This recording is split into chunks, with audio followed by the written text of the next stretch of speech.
ಎಣ್ಣೆಗಾಯಿಗೆ ಬೇಕಾಗಿರುವ ingredients.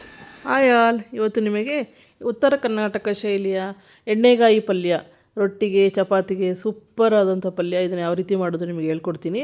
First ಬಾಣಲೆಗೆ ಒಂದು 2 table ಸ್ಪೂನಷ್ಟು ಎಣ್ಣೆ ಹಾಕ್ಕೊಂಡು ಕಡಲೆ ಬೀಜನ ಚೆನ್ನಾಗಿ ರೋಸ್ಟ್ ಮಾಡ್ಕೊಳ್ಳಿ. ಅದಾದಮೇಲೆ ಕಡಲೆಬೇಳೆ ಮತ್ತು ಉದ್ದಿನಬೇಳೆನ ಹಾಕಿ ಅದನ್ನು ಗೋಲ್ಡನ್ ಬ್ರೌನ್ ಆಗೋವರೆಗೂ ಚೆನ್ನಾಗಿ ಫ್ರೈ ಮಾಡ್ಕೊಳ್ಳಿ. ಅದಾದಮೇಲೆ ಇದಕ್ಕೆ ಕುಯ್ದಿಟ್ಕೊಂಡಿರುವಂಥ ಒಣ ಕೊಬ್ಬರಿಯನ್ನು ಹಾಕಿ ಚೆನ್ನಾಗಿ ಫ್ರೈ ಮಾಡಿ, ಆಮೇಲೆ ಕಪ್ಪು ಎಳ್ಳು ಬರುತ್ತಲ್ಲ, ಕರಿ ಎಳ್ಳು ಅಂತೀವಲ್ಲ, ಅದನ್ನು ಹಾಕಿ ಚೆನ್ನಾಗಿ ಅದನ್ನು ಸುದ ಫ್ರೈ ಮಾಡ್ಕೊಳ್ಳಿ. ಇದು ಚೆನ್ನಾಗಿ ಫ್ರೈ ಆದ ತಕ್ಷಣ ತಣ್ಣಗೆ ಆದಮೇಲೆ ಇದನ್ನು ಮಿಕ್ಸಿ ಗ್ರೈಂಡ್ಗೆ ಹಾಕಿ ಸಣ್ಣದಾಗಿ ತರಿಯಾಗಿ ರುಬ್ಕೊಳ್ಳಿ. ಆಮೇಲೆ ಇನ್ನೊಂದು ಬಾಣಲೆಗೆ ಈಗ ಪಲ್ಯ ಮಾಡ್ಕೊಳ್ಳೋಣ.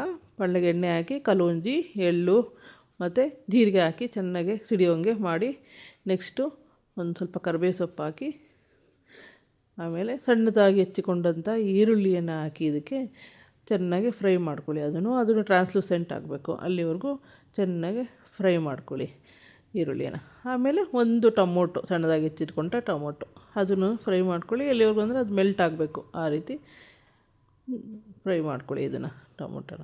ಆಮೇಲೆ ಉದ್ದುದ್ದಾಗಿ ಹೆಚ್ಚಿಕೊಂಡಂಥ ಬ್ರಿಂಜಾಲ್, ಬದನೆಕಾಯಿ, ಕಪ್ಪು ಬದನೆಕಾಯಿ ಅಂತೀವಲ್ಲ, ಅದನ್ನು ಹಾಕಿ ಅದನ್ನು ಫ್ರೈ ಮಾಡ್ಕೊಳ್ಳಿ ಎಣ್ಣೆಯಲ್ಲಿ.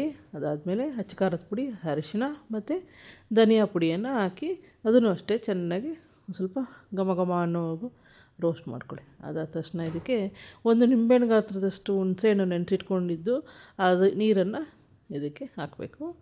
ಇದು ಚೆನ್ನಾಗಿ ಮಿಕ್ಸ್ ಮಾಡಿ ಎಲ್ಲನೂ ಈಗ ಮಾಡಿ ಇದನ್ನೀಗ ಮುಚ್ಚಿಟ್ಬಿಡೋಣ. ಅದೇ ಇದರಲ್ಲಿ ಹುಣಸೆಹಣ್ಣಿನ ರಸದಲ್ಲೇ ಸ್ವಲ್ಪ ಬದನೆಕಾಯಿ ಚೆನ್ನಾಗೆಲ್ಲ ರಸ ಎಲ್ಲ ಹಿಡ್ಕೊಂಡು, ಉಪ್ಪು ಖಾರ ಎಲ್ಲ ಹಿಡ್ಕೊಂಡು ಬೇಯಲಿಕ್ಕೆ ಒಂದು 5 ಮಿನಿಟ್ಸ್ ಬಿಟ್ಬಿಡೋಣ. 5 ಮಿನಿಟ್ಸ್ ಆದಮೇಲೆ ಈ ಥರ ಆಗಿರುತ್ತೆ ನೋಡಿ. ಆಮೇಲೆ ಇದಕ್ಕೆ ನಾವು ಬಿಸಿ ನೀರು ಹಾಕಬೇಕು, ತಣ್ಣೀರು ಹಾಕ್ಬೇಡಿ, ಬಿಸಿ ನೀರನ್ನು ಹಾಕಿ ಒಂದು ಸ್ವಲ್ಪ ಮುಳುಗುವಷ್ಟು ಬಿಸಿ ನೀರು ಹಾಕಿ ಇದರಲ್ಲೂ ಸ್ವಲ್ಪ ಒಂದು 5 ಮಿನಿಟ್ಸು ಚೆನ್ನಾಗಿ ಬೇಯಬೇಕು ಬದನೆಕಾಯಿ. ಬಿಸಿ ನೀರು ಹಾಕಿ ಮುಚ್ಚಿಟ್ಬಿಡೋಣ. ಮುಚ್ಚಿಟ್ಟಾದಮೇಲೆ ಸ್ವಲ್ಪ ಹೊತ್ತು ಆದಮೇಲೆ ನೋಡಿದಾಗ ಎಲ್ಲ ಬದನೆಕಾಯಿ ಎಲ್ಲ ಮೆಲ್ಟಾಗಿರುತ್ತೆ.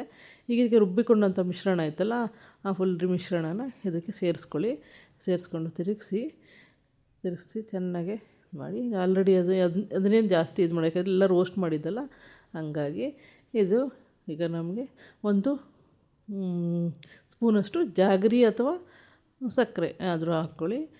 ತುಂಬ ಟೇಸ್ಟು ಇರುತ್ತೆ. ಅದನ್ನು ಹಾಕಿದ ತಕ್ಷಣ ತುಂಬ ಇರೋ ಟೇಸ್ಟೆಲ್ಲ ಎನಾನ್ಸ್ ಎಲ್ಲನೂ ಉಪ್ಪು, ಹುಳಿ, ಖಾರ, ಸಿಹಿ ಎಲ್ಲ ಸೇರಿಕೊಂಡು ಒಳ್ಳೆ ಸೂಪರಾಗಿ ಎಣ್ಣೆಗಾಯಿ ಪಲ್ಯ ಮುಚ್ಚಿಟ್ಟು ಎಣ್ಣೆ ಬಿಟ್ಕೊಂಡಿರುತ್ತೆ. ಇದನ್ನು ಎಂಜಾಯ್ ಮಾಡಿ.